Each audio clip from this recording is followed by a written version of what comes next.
Olá, meu aluno, seja muito bem-vindo. Aqui é o canal da professora Cláudia Barbosa. E o que nós fazemos aqui, professora? Estudamos essa língua portuguesa maravilhosa. Em especial, nós estamos fechando um edital organizado pela Fundação Getúlio Vargas. Hoje é dia de variação linguística, o último tópico desse edital. E aí, você sabe em que consiste? Então venha, porque é hora de nós conhecermos tudo sobre variantes linguísticas. Estamos no ponto 9, exatamente o último tópico do edital. Mas você sabe, eu não começo aula sem uma mensagem. Aquela escolhida para você hoje é: imagine uma nova história para a sua vida e acredite nela. Nós estamos muito próximos da prova. Eu quero que você hoje já vivencie, já experimente o que é ser um policial civil. E mantenha foco nisto, porque as coisas vão acontecer exatamente como você imaginar. Tópicos que nós já fechamos: ortografia, acentuação gráfica, crase, pontuação, variação linguística é o último. Então, está em tela os últimos tópicos, do nosso edital, tópicos que eu considero assim autônomos, porque eles não vieram com subdivisões. E hoje, efetivamente, nós chegamos ao final. E o que é necessário, professora, você sabe, né? É muito necessário o foco e a ação. Variação linguística e a pergunta que nos acompanha: em que consiste? Ok, vamos verificar isso agora. Em termos simples, a língua tem a finalidade de comunicar, de transmitir conteúdo, sendo ela um instrumento, e é natural que as pessoas usem-na de forma mais homogênea, de acordo com suas necessidades e com o contexto em que se encontram. Professora, o que foi dito até dado momento? O que foi dito? Que a língua sofre flexões. Ela é um organismo vivo. Assim como o homem muda, a língua, o seu idioma também. Legal? Então vamos continuar e vamos verificar quais são os benefícios ou se não há benefícios. Dessa forma, podemos destacar algumas conclusões que são cobradas em provas. Primeiro, nenhuma língua é imutável. Professor, isso é bom? Meu aluno, isso é muito bom. Exatamente porque o idioma, ele acompanha o ser humano. A língua é a maior identidade do homem. Se o homem evolui, claro que o seu idioma evolui também. Faz sentido, né? Então, isso é muito importante. Senão estaríamos falando ainda como aquelas pessoas do século XVI. E isso não acontece. Ok, Cláudia, e o que mais? Mesmo em um único local, há infinitas variantes por razões geográficas, sociais e até mesmo individuais. Por exemplo, eu moro no Rio de Janeiro.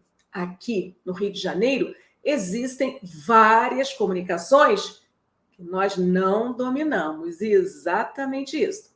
Porque existem as variantes geográficas, as sociais, as individuais. Por exemplo, as comunicações de grupos. Ou você acha que nós dominamos o código de determinados grupos? Surfistas possuem um código, muitas das vezes, bem hermético, bem fechado. Assim como os policiais, os teatrólogos, faz parte da equipe. Mas para tudo isso, há um nome. E a minha preocupação hoje é passar para você esses nomes, para que você, no dia da prova, reconheça. Porque os nomes não são tão comuns, mas garanto que os fenômenos são. Vamos nós? Ok. Continuando com algumas informações que caem em prova. Essa variação não prejudica a unidade de uma língua. Pelo contrário, ela enriquece o idioma. Os usuários das diversas variantes se sentem coesos no uso de uma única língua, como instrumento de comunicação de sentidos e emoções. Então, os usuários, apesar de todas as variantes, eles se sentem em uma unidade, ok? Ok, Cláudia. Então, de fato, a língua é a nossa maior identidade? Sim, e sofre variações no tempo, no espaço, na idade, nível cultural. E agora falaremos sobre as principais. Tipos de variação linguística. Preste atenção nesse quadro. Preste atenção nesse quadro, porque o edital cobrou. Como não trabalhamos com essas nomenclaturas recorrentemente, algumas palavras vão soar como estranhas, legal? Mas é hoje, agora, que você vai parar com esse preconceito. Vai criar um processo mnemônico para decorar, porque quando isso cair na prova, você vai acertar. Venha e vamos passo a passo. Tipos de variações. Regional, também chamada de diatópica. Variação histórica, também chamada de diacrônica. Variação social, também chamada de diastrática. E variação situacional, também chamada de diafásica. Beleza? Então, nada de complicar, o nome não é comum. A partir de agora, vai ser comum. Porque se está no edital, nós queremos passar, nós vamos descomplicar isso. Professora, explique um pouquinho mais. Está em tela. Presta atenção. Variação regional. Vocabulário e pronúncia específica de cada região. Ou você não sabe como nós falamos no Rio, como nós falamos no Ceará, como nós falamos em São Paulo. Há ou não há mudanças? Há. E é sobre isso que vamos conversar. Variação histórica. São as expressões arcaicas ou neológicas. As arcaicas são aquelas que saíram de moda, né? E o neologismo são vocábulos novos que chegam para agregar mais valores. Variação social. No comum, nós a identificamos com relação ao nível de escolaridade. Há pessoas que possuem muita escolarização, mas existem outras que apresentam pouca escolarização. Logo, vai haver diferenças. E a última variação, a situacional, também chamada de diafásica. Esta obedece ao contexto, ajusta o nível de formalidade para se dirigir, por exemplo, à autoridade. Ou você acha que nós nos comunicamos da mesma forma em um barzinho no final de semana, numa missa ou num tribunal?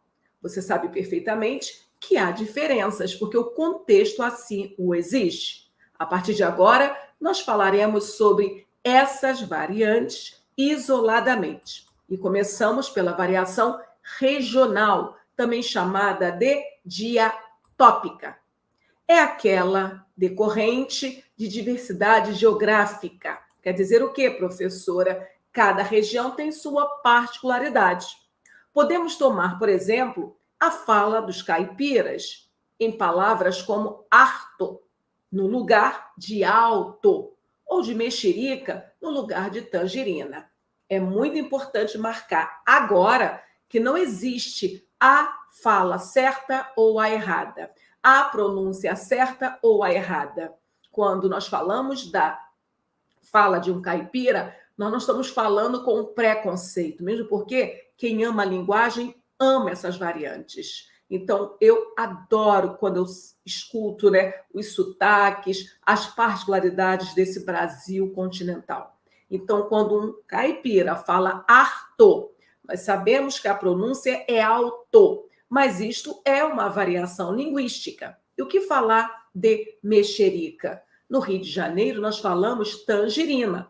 Então, você pode observar que essa variação ela acontece no campo fonético, harto para alto, ou no campo lexical, a palavra. Nós usamos tangerina em determinadas regiões do Brasil, mexerica. Tranquilo? Então é isto, meu aluno, sem complicar. Quando isso cair em prova, você vai conseguir marcar. Epa, essa variação é a tal diatópica.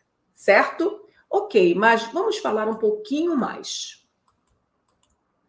Trata-se de variação regional manifestada nos níveis fonético e lexical, respectivamente. Também exemplo de variante geográfica, a diferença do uso de uma mesma língua em diferentes países, como as diferenças entre o português falado no Brasil e o português falado em Portugal ou nos países africanos. Você sabe perfeitamente, né, que a língua é o português, mas dependendo do país, há diferenças inclusive imperceptíveis para nós. Em algum caso, nós não conseguimos nem decodificar, e o idioma é o mesmo. Ok, preste atenção nesta imagem. Então, há profissionais aqui vendendo o seu produto. Olha a tangerina, diz um vendedor. Olha a bergamota, diz um outro vendedor. E por último, olha a mexerica. Então, meu aluno, perceba as diferenças regionais. Dependendo do contexto, você não entende. De qualquer forma, tem de memorizar esse nome. A dor começa acima do mucumbu, vai subindo até o meio das pazes e responde aqui na titela. Preste atenção no rosto do médico, gente, ele está cheio de interrogações. É visível, né, que este paciente não pertence à mesma região do doutor. O doutor parece estar com um dicionário para traduzir a fala, toda ela em língua portuguesa. Ficou claro? Tranquilinho? Então agora eu vou chamar a segunda variante. Falaremos agora da variante diacrônica. Se falamos em diacronia, falamos na passagem do tempo. Reflete a evolução da língua ao longo do tempo. Nela encontraremos expressões antigas que caíram em desuso, logo são arcaísmos, e expressões inventadas recentemente, que são os neologismos. E o que falar da diacronia? Precisamos marcar que esse arcaísmo não é particularidade das pessoas antigas, não, gente, das pessoas com mais idade, das idosas, não.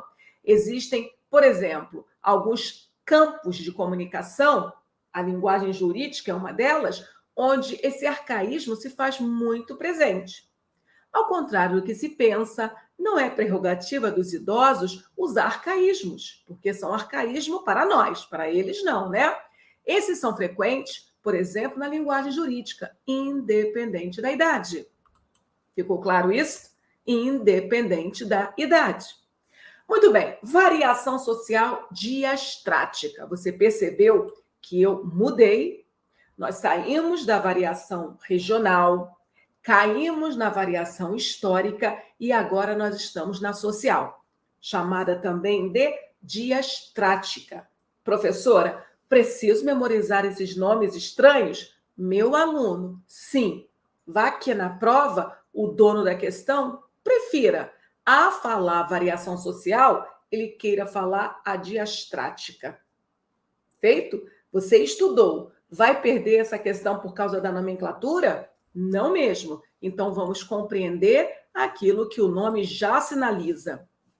Deriva do uso particular da língua por grupos específicos de pessoas. Por exemplo, teremos o jargão profissional, as gírias, a fala empolada dos políticos, a fala específica de pessoas com pouca escolaridade, geralmente encontradas em regiões mais pobres. Presta atenção neste quadrinho. Aé, professora, eu e os brothers, tudo, tipo assim, não estamos achando maneiro as paradinhas do Nil português. Mais uma vez, eu quero que vocês prestem atenção na cara da professora. Você percebeu, meu aluno? Todos perceberam essa interrogação diante de um interlocutor falante da língua portuguesa. Aê, professora! Claro que a professora está entendendo que este aluno está falando com ela e está nomeando professora. Vamos longe, hein? Aqui no Rio de Janeiro, o povo gosta de professora. Quantas e quantas vezes eu escutei. Professora, tudo bem? Está tudo bem, né? Eu e os meus brodos, tudo. Eu e os meus brothers. Vocês estão vendo? Eu e meus irmãos, tudo, todos, né? Tipo assim. E esse tipo assim, gente, o que fala desse tipo assim? Não estamos, quer dizer, nós estamos achando maneiro. Esse maneiro aqui no Rio também bate recorde, né?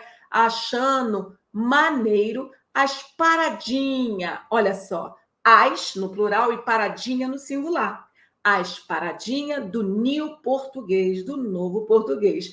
Acredite, coração de um professor de português acelera nessa hora, mas acelera muito. O rosto da professora, meu pai, eu a entendo plenamente. Mas comunicação é isso, gente. Comunicação é exatamente essa análise, né? O interlocutor estabelece comunicação com aquilo que ele possui. E a comunicação só vai se realizar se aquela professora, de fato, traduzir, conseguir decodificar a fala do aluno. Feito? Então, vamos continuar, porque não para aí. Perceba essa nova mensagem. Veja que belos movimentos elípticos fazem essas ondas. Meu caro amigo, pega-las-emos neste instante ou mais tardiamente?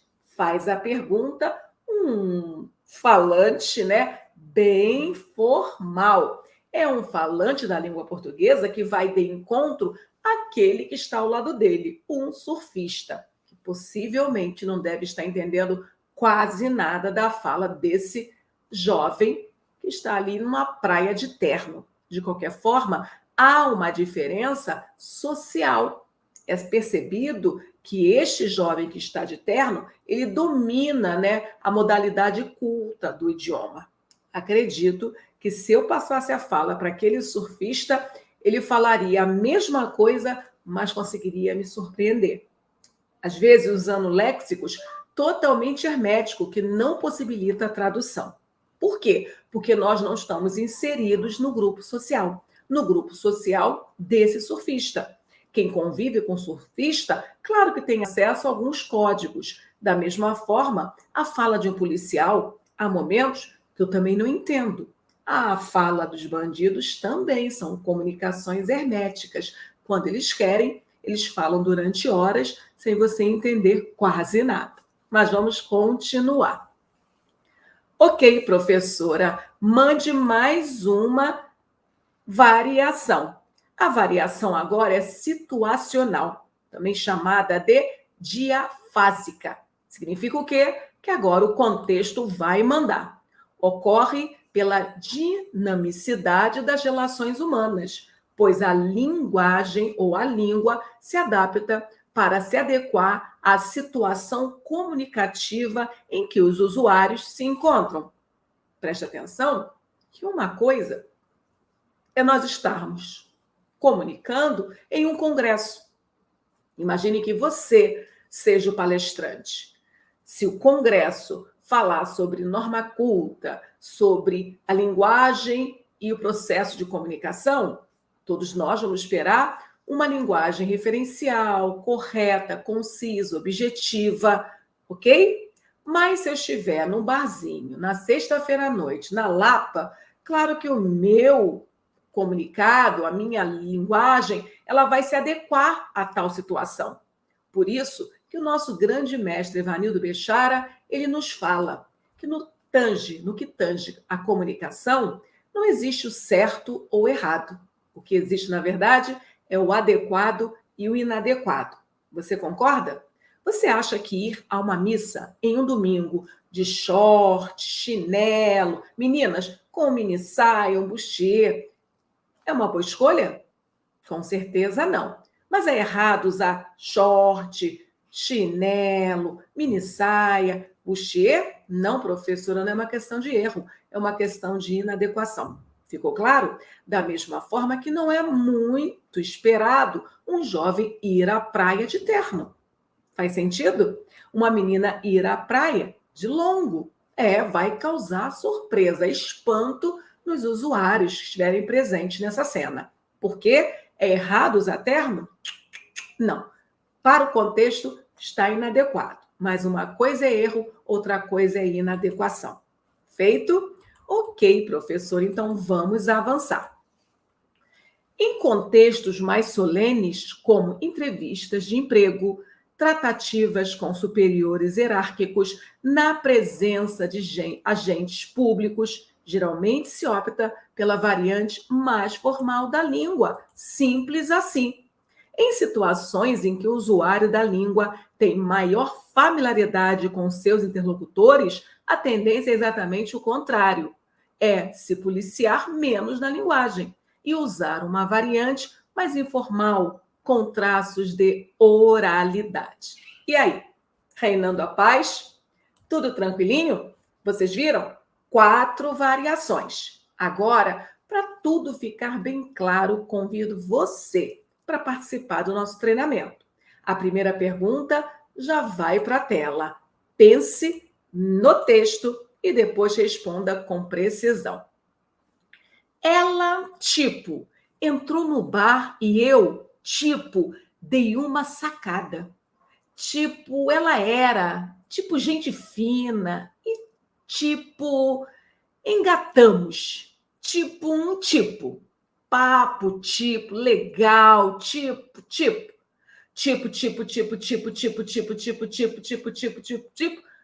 A terrível tiponite aguda. Essa tiponite aguda, gente, eu não sei nas outras regiões. Mas se você é aqui do Rio de Janeiro, sabe que nós gostamos desse tipo, né? Acredito que São Paulo também ame. É do tipo, mas cuidado para não virar tiponite, né? Aquela mania de usar tipo para tudo, porque tipo passa a ser uma palavra coringa. Funciona tão bem como coisa, aquela coisa, a coisa, né? E precisamos nos policiar. Afinal de contas, a comunicação tem de ser clara. O desafio é: o texto apresenta uma perspectiva crítica diante de uma determinada ocorrência da variação linguística, especificamente relativa a letra A, variação econômica, B, diferença regional, C, gíria empregada por um arranjo social, D, transposição da escrita para oralidade, ou letra E, modalidade formal da língua. Pelo amor de Deus, hein? Você não vai marcar essa letra E, porque tipo não tem nada a ver com modalidade formal da língua. Mas aí, qual é a resposta que você dará para esta pergunta? Tempo. Espero que você tenha marcado sem medo a letra C. É uma gíria, né, empregada por um arranjo social. Tipo assim, e esse tipo nada mais é do que uma gíria. Segunda questão. Na frase, aí o universo não coopera e a gente não entende por quê. A linguagem é considerada, letra A, informal, letra B, regional, letra C, formal, letra D, culta ou letra E, vulgar. Observe a passagem e classifique com a melhor resposta. Não confunda vulgar com informal. Vulgar realmente são palavras calão. Então fique esperto. Você encontrou algum palavrão nesta frase? Não, professor. Então, mais uma vez, não marque a letra E. Mas qual é a boa? Se você marcou a letra A, você foi muito bem. Esse aí é uma palavra que também é coringa, né? Ela é usada ali como amuleto para muitas outras comunicações. Mas esse aí seria trocado por então, nesse caso, se redigíssemos uma redação, por exemplo, uma redação ou um texto mais cuidado, nós não usaríamos o aí, nós usaríamos então, nesse caso, o universo não coopera. Mas, professora, está errado usar o aí? Não, meu aluno, não é uma questão de erro, é uma questão de inadequação ou adequação. Se você comunicar qual é o contexto, eu poderei contribuir falando para você, meu aluno, se você está numa comunicação formal dentro de uma empresa, evite o aí. É uma questão de inadequação. Mas se você está conversando com seus amigos, qual o problema de usar aí? O aí existe para ser usado. Questão número 3. Assinale a alternativa em que há ocorrência de palavra ou expressão típica da linguagem oral. E aí você tem de lembrar da linguagem oral, da linguagem coloquial. E marcar a alternativa onde um fenômeno ocorra nessa variação. oralidade. Letra A. A queima do lixo em incineradores, 2 hospitais. Letra B. Você já parou para imaginar o que polui o nosso ar? Letra C. A poeira para sair do chão nas ruas não asfaltadas e sem calçadão. Letra D. Tudo isso é poluição, poluição do ar. E aí? Você já identificou onde há o coloquialismo, a linguagem oral? Espero que você tenha percebido esse pra. Pra também que bate recorde aqui no Rio de Janeiro, gente. É um tal de pra. Dificilmente esse povo fala para, né? E o para, sim, é uma linguagem mais cuidada. Logo, letra B é a nossa escolha. Professora, está errado usar o pra? Não, essa contração não está errada, ela só é uma linguagem oral. Quando você preparar um texto, opte por para. Mesmo falando, o para é o melhor, ok? Questão número 4 já está em tela. Preste atenção. Leia as definições abaixo, retiradas da Grande Enciclopédia Internacional de Piauiês. Afolosado. Afogado pelo excesso de uso. Folgado pelo excesso de uso. Agonia. Pilora. Desmaio. Piloro, né? O O tem um som fechado ali. Água quebrada à frieza. Água quebrada à frieza. Significa o quê? Água morna para banho. Aí vareia. Exatamente assim, gente, não estranhe. Aí vareia. Significa o quê? Depende. Aí é outra história. Amarelo queimado. Significa o quê? Dar cor laranja. Amormotado. Desarrumado, espalhafatoso. Muito bem. Depois da questão apresentar os significados regionais para determinadas palavras, chega em tela o desafio. Sobre os verbetes citados, é correto dizer que eles são exemplos de registros típicos da escrita, registro do português culto, urbano, variação diacrônica, aquela que é histórica, variação diatópica ou variação fonológica, sabendo que a diacrônica é evolução no tempo e a diatópica é regional. Se você encontrou o conceito de diastópica, se você acertou, se você decorou, olha aqui a vantagem, gente, você já sabe que é uma variação regional e o gabarito é D de dado. Você percebeu que a própria pergunta já tinha dado para você esse gabarito? Só faltaria você lembrar o significado de diatópica.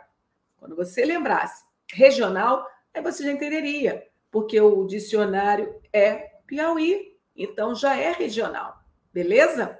Ok, meus alunos, fechamos mais uma aula e eu vou terminar esta com a mensagem que eu inaugurei, porque vocês merecem receber essa mensagem. Imagine uma nova história para a sua vida e acredite que nela tudo vai ser diferente. Quando você acreditar fortemente nessa nova história, você estará diante das possibilidades. Então, coloque fé no processo. A nossa prova está chegando em português, professora. Deixa comigo, vou dar meu show. Vale muito a pena você focar. A matéria de hoje, por exemplo, ela cai muito nas tirinhas, nas charges e alguns textos narrativos. De qualquer forma, não coloque um peso emocional num assunto que não o merece. É comunicação, é linguagem. Assistiu a aula? Memorizou os 4 nomes que são mais raros? Bola para frente, porque nós precisamos praticar. Encontro você daqui a pouco em exercícios. Agora, só exercícios. Fui!